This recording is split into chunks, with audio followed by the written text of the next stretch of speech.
ওর সামনে এনে এনে দেখাতে হতো ময়দার মাপ, মশলার মাপ, কুটনোর মাপ। রাঁধুনি ছেলেটা অবশ্য তা সত্ত্বেও যথেষ্ট পরিমাণে উল্টোপাল্টা করে বসতো এবং যথেষ্ট পরিমাণেই বকুনি খেয়ে মরত।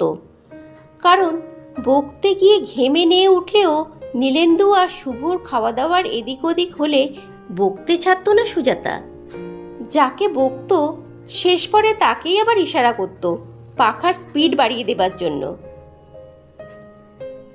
8 বছরের শুভেন্দু তখন মাকে চোখ পাকিয়ে শাসন করতে আসতো, বলতো, বাবাকে বলে দিচ্ছি রোশো। কিন্তু 1.5 মাসের ছলনা আস্তে আস্তে ক্যালেন্ডারের খান 4-5 পাতা উড়িয়ে নিয়ে চলে গেল। বিছানা থেকে ওঠা হলো না সুজাতার। ডাক্তারের পর ডাক্তার বদল হতে লাগলো, চিকিৎসার পর চিকিৎসা।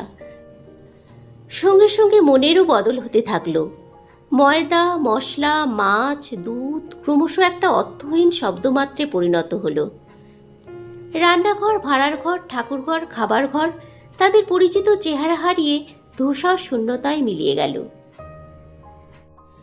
সুজাতা যে কোনোদিন ওসব জায়গায় গিয়েছে তাই যেন ভুলে গেল সুজাতা। ভুলে গেল ওই কেন্দ্রটিতে পা খেতে খেতেই সারাটা দিন কেটে যেত তার, আর সেই যাওয়াটাকে অন্যায় মনে হতো না। এখন নিজের কাজে চাকরটাকে না পেলে অথবা যথাসময়ে পথ্য না পেলে পাখির গলায় চেঁচিয়ে ওঠে, কি এত রাজকার্য হচ্ছে ওখানে, কি এত কাজ সংসারে।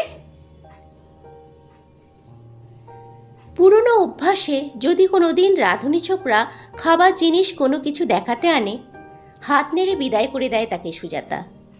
নয়তো বলে, রুগীর ঘরে আনতে হবে না ওসব।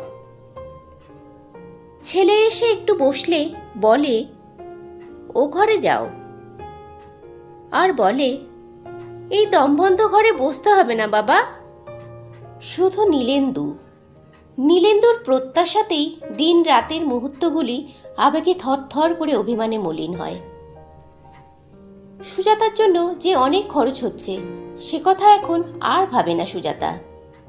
নীলেন্দু যে আরও অনেকক্ষণ ওর কাছে থাকছে না সেটাই বলে, কখনো অভিমানে, কখনো হতাশায়, কখনো ক্রোধে, কখনো ক্ষোভে।